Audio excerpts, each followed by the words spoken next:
As a mature woman that has just turned gray and did a buzz cut, I deeply feel that makeup is the most useful tool that we have to enhance our features. So in this video, I'm going to showcase to you the best techniques to define, lift, and bring to life our faces.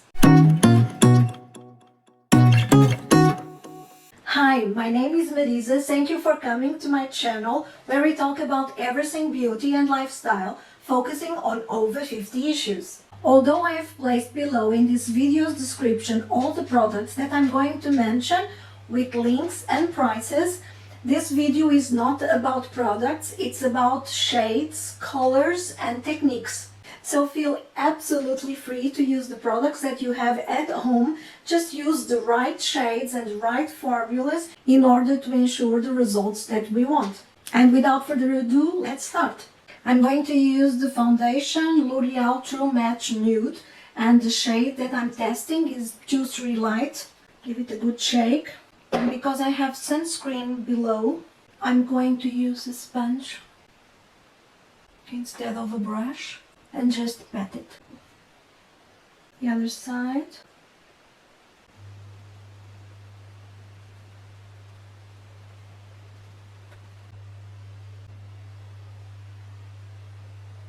As a concealer, I'm going to use the Giorgio Armani Power Fabric, which is probably my favorite concealer in winter. I have very dark bluish under eye area, and typically I like to use a concealer that has a little bit of a peach undertone to it to counteract the blueness. A little bit on my eyelids as well, because they are slightly red and have bluish veins at the surface. Now I'm going to powder very slightly my T-zone with the IT Cosmetics by Pores powder. And I'm using the Van Gogh's airbrush. Let's go now to one important point, which are the brows. And brows are a key feature to define and to lift your expression. And the proportions of your brows to your face are key. So the golden rule is that your eyebrows should not come closer than this pencil into the center of your face. So they need to go from the pencil outwards, and in order to ensure a lifted appearance to your expression, they should follow from the corner of your nose, corner of your eyes, upwards. For me, the right shape is from here to here. Because of my eye shape, I think it helps me to define a more elongated eye instead of a rounder one. If you have more almond-shaped eyes, perhaps you would like to make them more round, and in that case, instead of using this parameter, perhaps this one will be better for you, because then you will make your eyes bigger by making them a little bit more round. Another point to the brows is that as we grow older, of course, the eyelids start to droop, so I never let my eyebrows grow downwards. I encourage them to grow upwards, and when I style them, I do it in that direction as well, and that will help to give a more lifted appearance. I comb my eyebrows downwards first, and I'm going to use this pencil from MAC. This is in the shade Stud, and I'm going to fill here where I have them sparser, but only, as you can see, on the upper region of my eyebrows, never below. And then I just comb my eyebrows upwards like this. And then I fill in the center of the eyebrow any spaces that I may have left without any pencil. And then I use a gel brow to set the eyebrows in place. I find that the one with the biggest power to keep them in check is the Benefit 24-Hour Brow Setter. It's a clear gel, so you can layer it up at your will.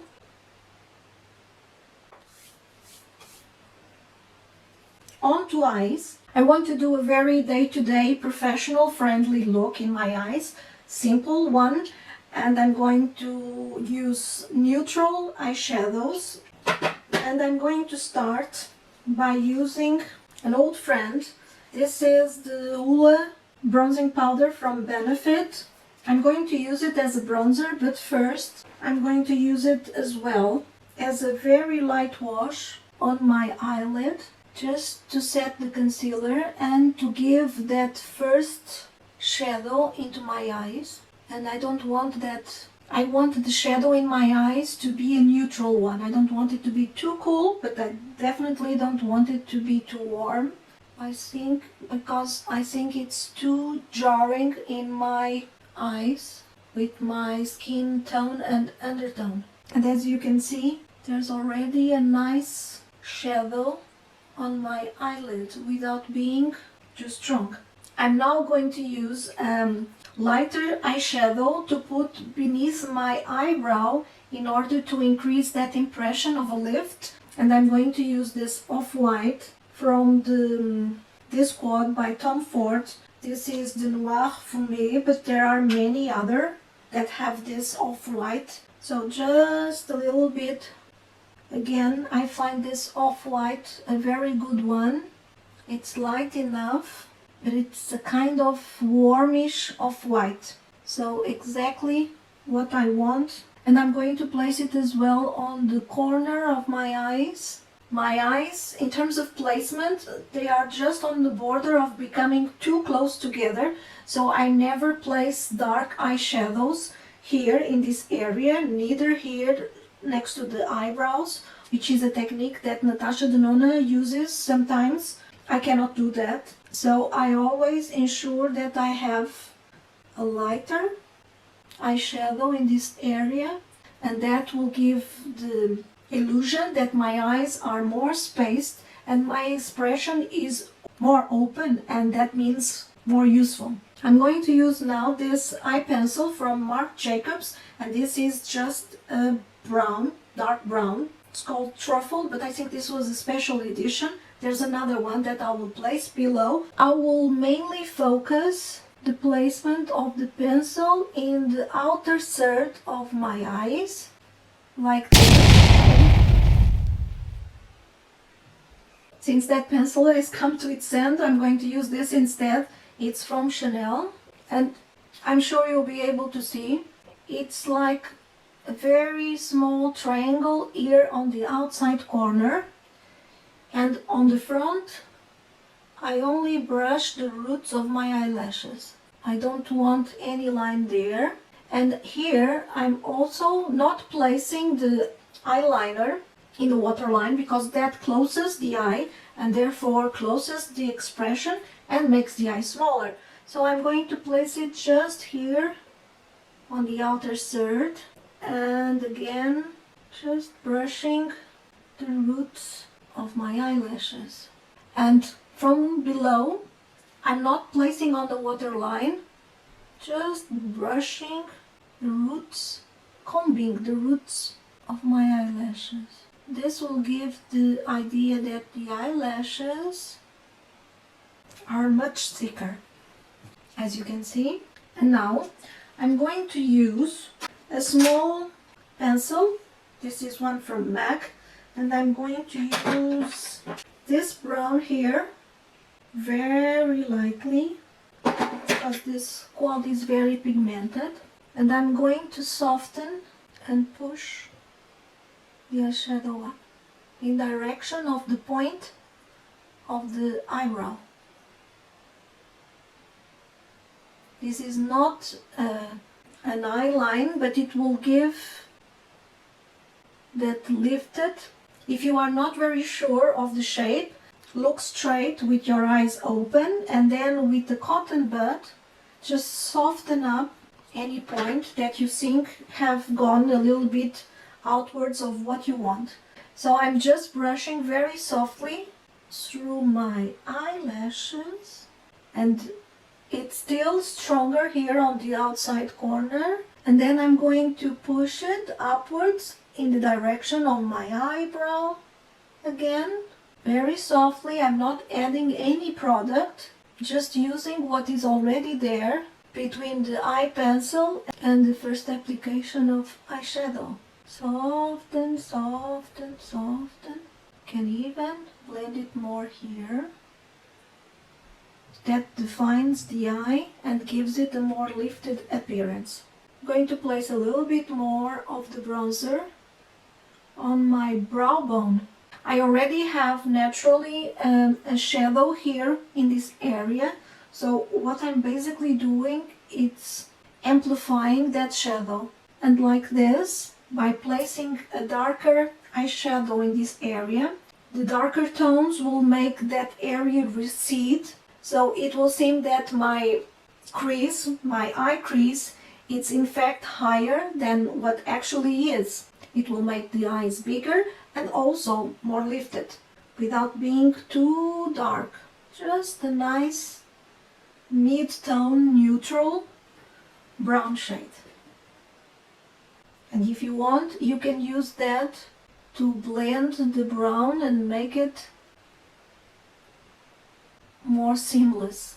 And two other steps that are key: curling your eyelashes and mascara. And I'm going to use my Holy Grail, which is the Hourglass Unlocked Mascara.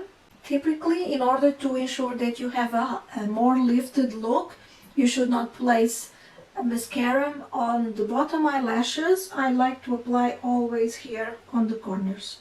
I think that all these tips have to be tried by you and adjusted to your preference and to your face, of course. Makeup is something to help us improve our appearance and to play with. It's not something to cause us stress or to create rules in our life. So I'm going to do the other eye and I'll be right back. So I'm very happy with how my makeup is looking. Very defining and lifting. And I'm checking here my under eye area. I'm going to use this, perhaps not the best for the under eye area, but it's certainly good to remove any eyeshadows like this. Probably not the best for the skin, but when we are on the pinch, it works wonders. Okay, I'm going to place a little bit more concealer and a little bit, this one is the Dior Forever Skin Correct. It has a really nice warm peachy undertone. My under eye area is quite dark today. So now let's go to another key point, which is blush. I'm going to use a cream blush, which I think is very good to blend seamlessly into the skin and to give a more healthy, hydrated look to it. And the other point that is important in terms of blush, it's its placement. So you want to place your blush in a more elongated shape on top of your cheekbone, which, as I'm pressing here, you can see the natural flush of my skin coming to the surface. If I had placed it here, it would be too low, it would drag the appearance of the face. And if I had placed the blush in a rounded shape here in the front, it would have not given that lifted appearance. So I'm going to use this matte blush, cream blush, as I said, and this is in the shade Lady Blush. I love this shade, and this can be applied with fingers, with the sponge. I'm going to use the sponge that I used to apply the foundation, and if you get carried away, just use the other side of the sponge to blend the blush. It's a beautiful blush. It gives a lovely radiance to the skin. Pink, but more like tan pink. And I actually like to place blush here, just below the brow. Okay, happy with this? Now, let's go to the bronzer. Let's go back to the Hoola. I'm going to use a white brush. I really don't like this packaging. It's the only thing I don't like about this bronzer. And I'm going to apply my bronzer in a shape that is very good for me, which is the typical 3 shape. I will start here on my temples. It's a slight tapered brush, oval in shape, so I will turn it like this in the narrowest side, and I will bring it here, just on the, almost on top of the blush, but not really. just here, and then I will bring it to the ears and down, skimming my jaw. It will be a very natural contour, almost imperceptible. So let's go, let's do this. Starting here with the temples. And the good thing of using a wide, soft brush like this is that you are never in risk of placing too much bronzer. Just the right amount. I want to simulate as best as I can the framing that my hair used to give to my face.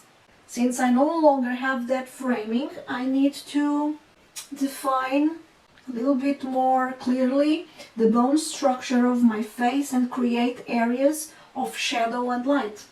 And this, in me, the Hoola bronzer is a very subtle one. It's one that I like to wear in winter. Now to the lips, and I'm going to use what has become my favorite everyday lipstick. This is the Lisa Eldridge Kitten Mischief.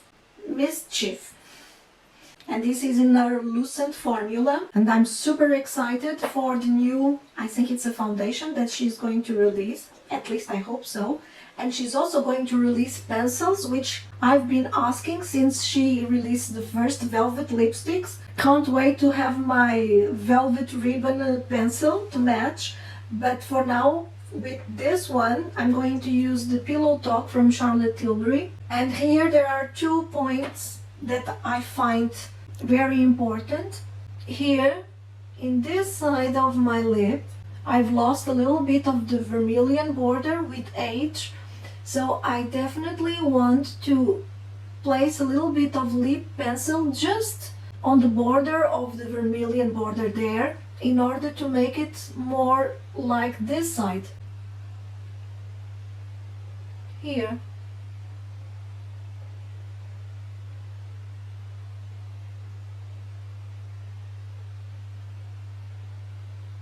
So here, on this side, I like to overdraw a little bit. It's not about increasing the size of my lips, although I don't have anything against it, but personally, I don't feel the need to. It's about correcting the shape. And here, I'm following my normal border. And in order not to make your lips a little bit more downwards pulled, I don't draw my lips until the very end. I draw them up to here.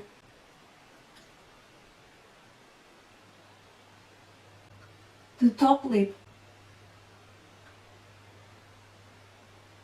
And on this side, the same thing. This is not the better lipstick to explain this effect. A more colored one would be better. I will probably do a video on that in the future, but for now, this was just a short explanation on the technique that I use, which is basically to draw the bottom lip up to the corner until the end of the corner, but the top one only up to here, and leave the corner without any lipstick. It will counteract that droopy effect that we have here on the corners with the sagging skin. I think it's called the beach face. So by doing this, the visible corner is the bottom one, but not the one from the above. And here,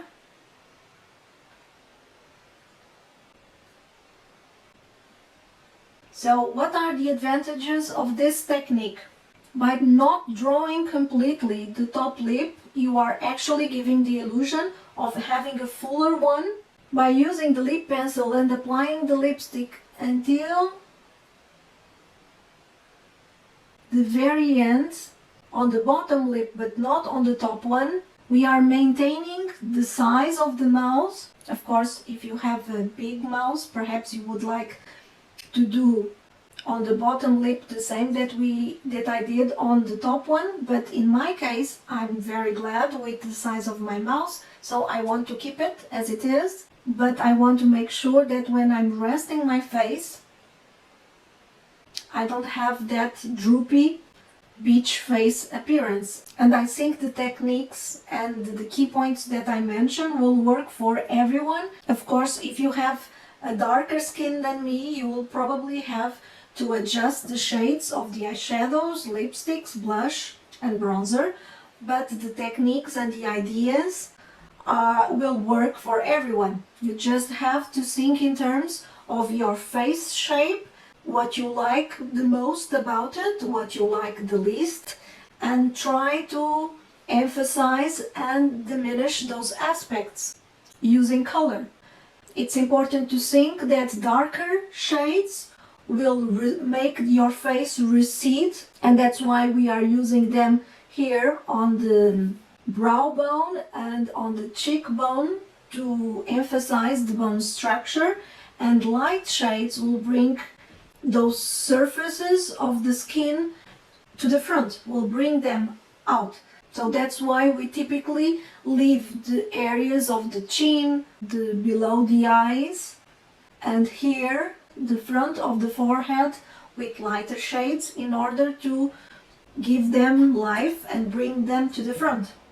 I would also like to mention that the techniques I used are very simple and very easy to apply, and once you have tried them for yourself, you will be able to use them every day on the go and very quickly. The video was a little bit longer because I was speaking at the same time, and that always makes the process a little bit longer despite the editing that I did. The techniques that I used are also applicable to all types of looks, from day-to-day professional ones, just like the one I did, but also to night looks and glam ones.